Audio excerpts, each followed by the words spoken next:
Second part आपका विशिष्ट exercise 92 का स्टार्ट होने वाला है। Ready, last ready and start. महोदय, जिस वक्त संविधान की मरम्मत की जा रही थी उस समय भी हम लोगों ने जनता को बतलाया था कि यह सरकार सत्ता की भूखी है और वह सत्ता की हथियाना चाहती है। वह सत्ता का उपयोग हिंदुस्तान की गरीब जनता के लिए नहीं करना चाहती है, बल्कि उन लोगों के लिए करना चाहती है जिनका स्वार्थ उसके जरिए पूरा होता है। और उसका एक नमूना यह बिल है।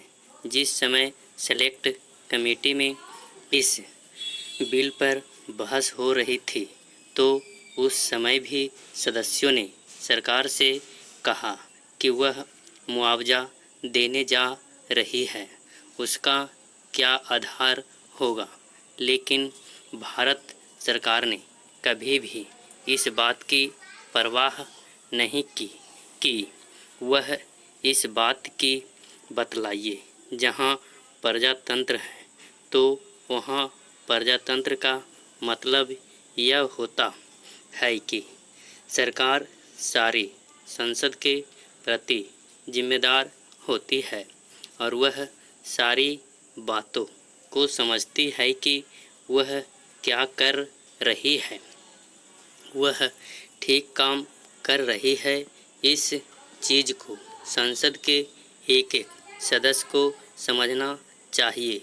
राय सदस्यों की भिन्न भिन्न क्यों ना हो, पैरा जहाँ तक राष्ट्रीयकरण करने की बात है यह तो कार्य ठीक है, लेकिन जहाँ तक मुआवजा देने की बात है उसने न सेलेक्ट कमेटी में इस चीज़ को बतलाया और न आज वह बतलाना चाहती है।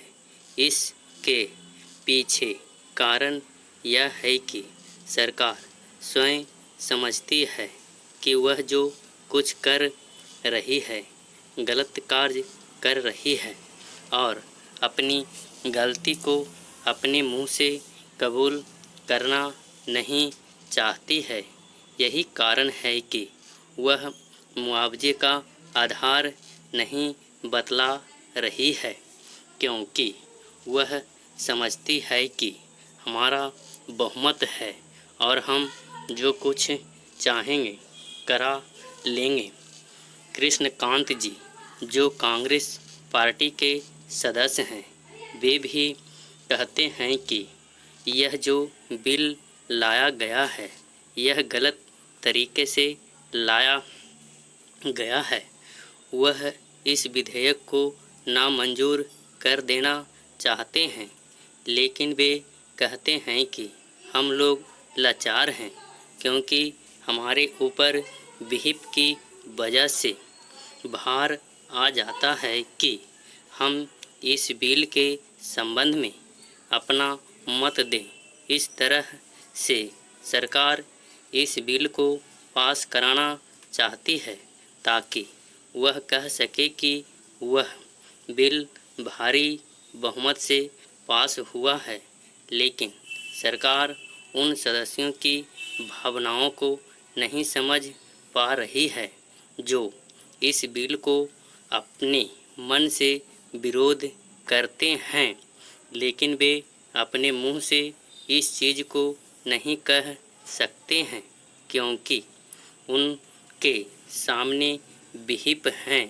आज जो भी विरोध करते हैं और अपने मन की बात कहते हैं वे भी विहिप के कारण जब मत देने का समय आता है तो सरकार के पक्ष में मत देते हैं।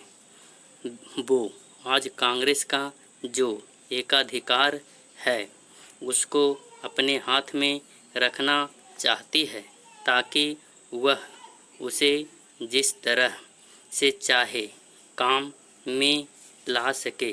पर जहाँ तक किसी पार्टी को सत्ता मिलने का सवाल आता है वह ठीक बात है कि उसे इंतज़ाम चलाने के लिए सत्ता मिलनी चाहिए, लेकिन कोई पार्टी सत्ता का दुरुपयोग ना करें। समाप्त। अगर मेरा वीडियो अच्छा लगे तो बेल आइकन दबाना ना भूलें, सब्सक्राइब करना ना भूलें।